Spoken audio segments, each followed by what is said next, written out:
Pag-usapan po natin ngayon itong mga bayarang DDS vlogger mo.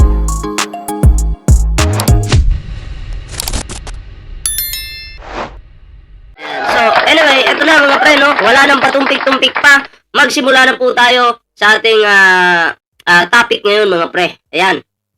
Ayan, pag-usapan po natin itong si Zaldico, itong makapal yung mukhang dating kongresista. Di ba? Totoo naman. Makapal naman talaga yung mukha. Di ba? Ayan ha. Makapal yung mukha ni Zaldico. So, tignan natin kung ano yung mga sasabihin niya dito. Okay? Panoorin po natin yung video. Nag-deliver papunta sa bahay nila I think ito yung part 2 ha. Part 2 po ito, part 2. Okay. Nag-deliver papunta sa bahay nila Pangulong Bongbong Marcos at Speaker Martin Romualdez. Mag-insert o magpasok ng 100 billion worth of projects sa BICAM. Sana po ay hindi nila ako mapatay bago ko mailabas ang lahat. Ginawa ko lang ang utos sa akin. Ginawa yung utos sa'yo? Oo, ginawa ba yung utos sa'yo? Ginawa mo lang yung utos sa'yo? Wala ka bang utak? Tanong ko lang sa'yo. Diba? Bakit ganun ka? Utusan ka lang pala eh. Diba? Sabi ko nga po, paulit-ulit kong sinasabi, ako po'y maniniwala sa sinasabi ni Zaldico kung uuwi siya ng Pilipinas. At patunayan niya talaga. Siya ng resibo, ebidensya, ilatag niya, di ba? Pangit kasi kung Zoom lang, diyan ka lang matapang di ba? Wala ka, bayot ka kung ganoon. Oo. So, mas maganda, suggestion po ng lahat, okay? Ng mga Pilipino, umuwi ka ng Pilipinas. Okay? Dito mo patunayan yung mga inaakusa mo. Kay Pangulong Bongbong Marcos. Di ba? Ang tanong po dito, ito po yung tanong ngayon. Kaya po bang umuwi ng taong ito? Kaya po ba? Yun yung tanong, di ba? Ngayon, handa na akong harapin ang lahat. Handa mo na palang harapin yung lahat. Please lang, umuwi ka na. Salamat po sa nagpakulay kay LV. Maraming salamat po. Salamat po sa binigay niyong pang flood control project. Tuloy. Ginagamit ng administrasyon ang buong resources ng bansa para tumahimik ako. Ganun ba? That he will shoot Ganun ba? me if I will talk. Hindi naman. Gagamitin ako. Hindi ganun yung administrasyon. Baka yung taong bayan yung pumatay sa'yo. Naniniwala pa ako dyan. Pero kung si PBBM, ay naku, hindi po magagawa yan ng Pangulo natin. Diba? Baka pag sinabing taong bayan na galit sa'yo, ay yari ka talaga. Baka yan yung tumira sa'yo. Hindi po yung Pangulo. Bilang panakipbutas sa kanilang kampanya laban sa korupsyon. Hindi na ako mananahimik, ilalabas ko ang lahat ng katotohanan. May resibo, may ebidensya, at may pangalan. Ang tanong, tamang forum ba na maglabas ka ng ebidensya dyan sa, ano bang tawag dyan? Sa live, di ba? Social media. Sa Zoom, tama ba na maglabas ka ng ebidensya dyan? I think mali po yan. May tamang forum po. Umuwi ka ng Pilipinas. Umuwi ka. Patunayan mong hindi ka bayot. Hindi ka bakla.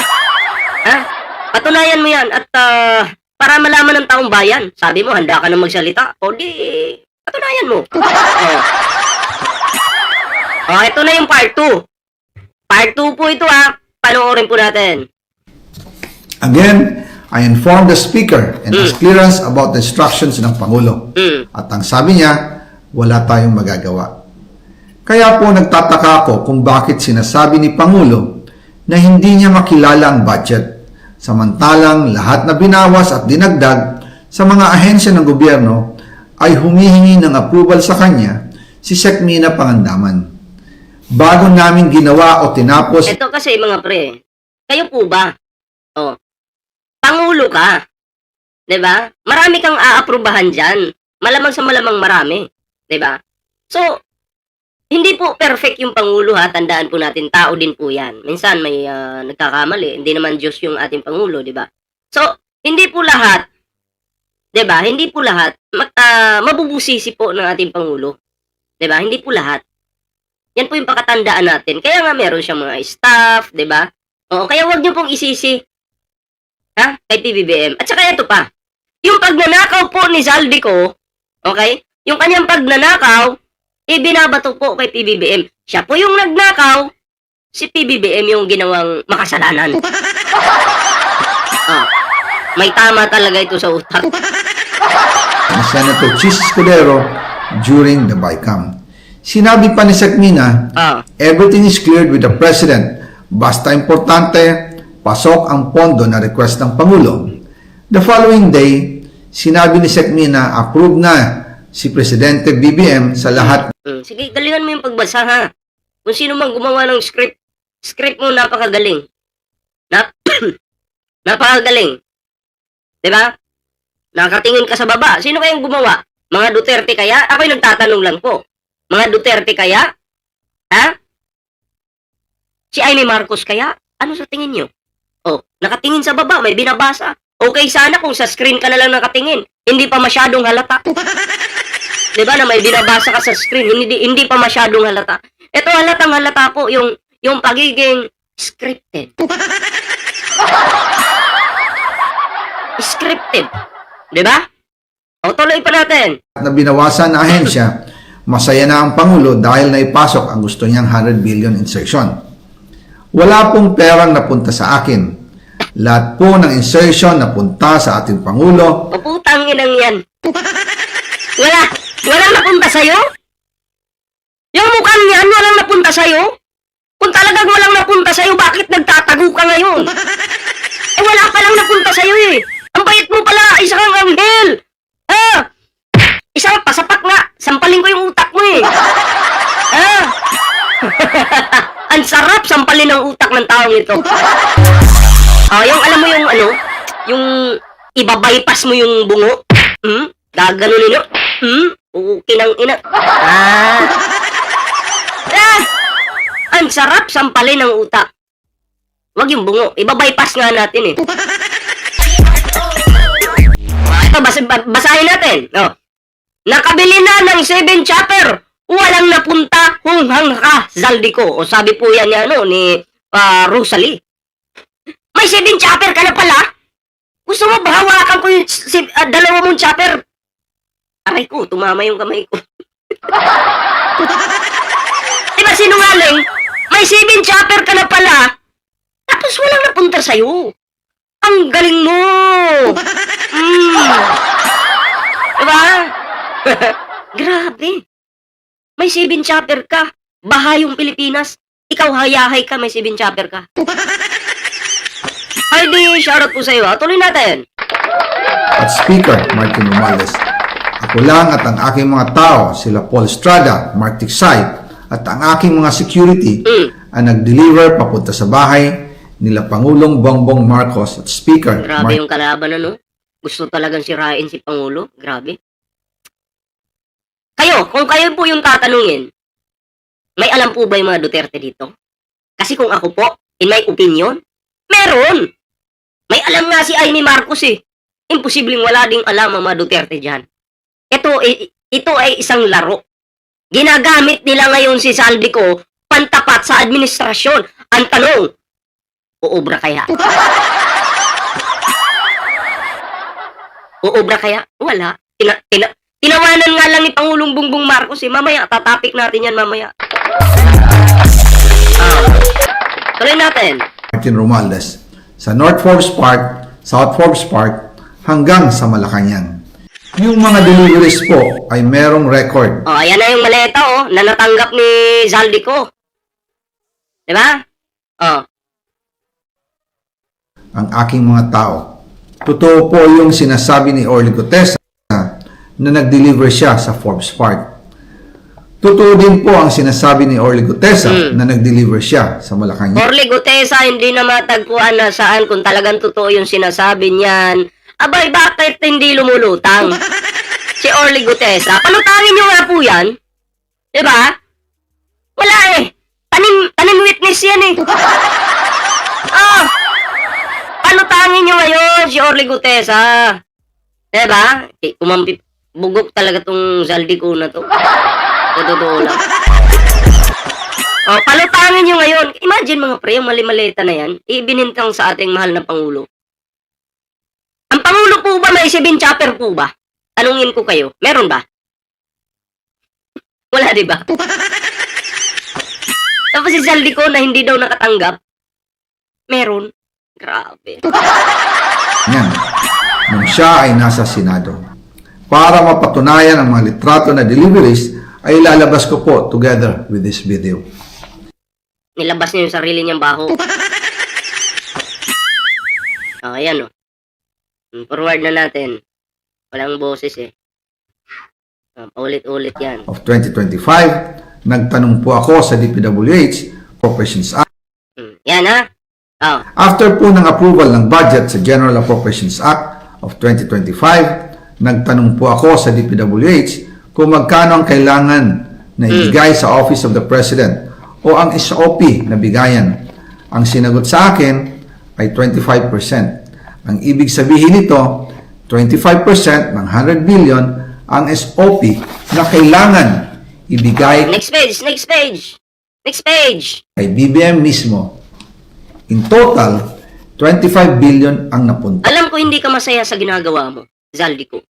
Hindi ka masaya. Tingnan mo yung mukha mo. Stress na. Ang payat pa ng liig mo dahil sa stress. Kung noong nagnanakaw ka pa, sarap ng buhay mo, masaya ka. Ngayong ginigisa ka na, malungkot ka na. Bakit ganon? Biglang naging malungkot. Masarap ba na nagagamit ka ngayon ng mga demonyong grupo? Ano, masaya ka ba? Ha? Masarap magnakaw. Pero pag ikaw na yung hinahabol ng batas, stress yung aabutin mo. Kay Pangulong Bongbong Marcos. Kaya ngayon ay hinahamon ko si Ombudsman Remulla Aba? kung seryoso May hamon kay Remulla. Grabe. Ano hamon? talaga siya sa mga sinasabi niya sa kanyang press release na idadamay niya pati si Martin Romualdez kung magbibigay ako ng ebidensya. Patunayan niya ngayon ang pronouncement niya. Imbestigahan niya ang fraternity bribe at ang Bakit may dadamay si Martin Romualdez? Ikaw yung may bahong pangalan dito. Bakit may hamon ka? Diba? Sabi nga ng lahat, mga Pilipino na yung nagsasabi, umuwi ka na ng Pilipinas. Dito mo na ilatag lahat ng ebidensya mo. Mama Angelita Lozada, shoutout to para magkaalaman. Para malaman natin kung totoo ba yung sinasabi mo. Pero alam ko malabo. Alam ko guilty ka. Hinuhusgahan na kita. Ako mismo, hindi ako husgado pero ang tingin ko sa'yo, guilty ka. Guilty ka. Diba? Subukan mo lang umapak dito sa Pilipinas. Pero alam ko hindi mo kakayanin yan. Dahil guilty ka. ng kaibigan na si Speaker Martin Romualdez kung talagang tutupad siya sa tungkulin niya. Imbestigahan din niya si President Bongbong Marcos. Grabe, Sabi nga ni BBM ng SONA, let's do it right at mahiya naman kayo, hindi po ba? Kasi kung si PBBM po, sangkot dito sa mga mali-malitang pera na to, sa mga flood control na yan, hindi po niya papangunahan yung investigasyon dyan. Hindi, kung ikaw ay sangkot dyan, mananahimik ka. Hindi mo sasabihin, imbestigahan natin yung flood control ngayon, anong nangyayari? Kung sangkot ka, didepensa ka, sasabihin mo siguro, teka lang, hindi naman yan yung priority natin ngayon eh. Siguro iba na lang yung imbestigahan natin, di ba? Pero kasi si PBB, malinis eh. Alam niyang wala siyang ginagawa. Kaya focus po siya doon sa pag-imbestiga. Okay? Sa flood control project na yan. Hinigop mo, saldi ko. Yung para sa bansa, hinigop mo. Kapal na mukha mo. Nananawagan din po ako sa Senado na imbestigahan ang 100 billion insertion ni Presidente. Alam ko po na hindi gagawin ni Ombudsman Remulla ang hamon ko. Pero magaling ang Senado. Paano gagawin ni Ombudsman Remulla ang hamon mo? Diyan ka lang naghamon sa Zoom. Dapat pag naghamon ka, personal. Pupunta ka sa Kongreso, mag-a-attend ka ng hearing, sa Senado, doon ka maghamon. Putangina, sino bang kakasa sa hamon mo? Diyan ka lang magngangawa sa tapat ng screen na yan. Diba? Lucy, may nagawa, shoutout. sa investigasyon. At ako ay naniniwala na dahil sa kanila, Ako ay naniniwala na magnanakaw ka talaga. lalabas ang katotohanan. At ako ay naniniwala. Ako ay naniniwala. Na dahil sa nagsalita ka ngayon, lalo kang nadiin at lalo kaming lalong sinabi ng isip namin na ikaw talaga ang totoong Team Payaman. Totoong Team Payaman. Tingnan mo, mali-maliit ang pera. Hinigup mo. Okay sana kung hihigupin mo yung baha. Ano ba? Hindi naman baha po yung hinigup. Pera. Pera ng taong bayan. Grabe, kawawa talaga. Ayun mga pre, anong reaction nyo dito sa video ito? Ayan, comment down below para naman mabasa po natin, no? Yung inyong reaction. Ayan.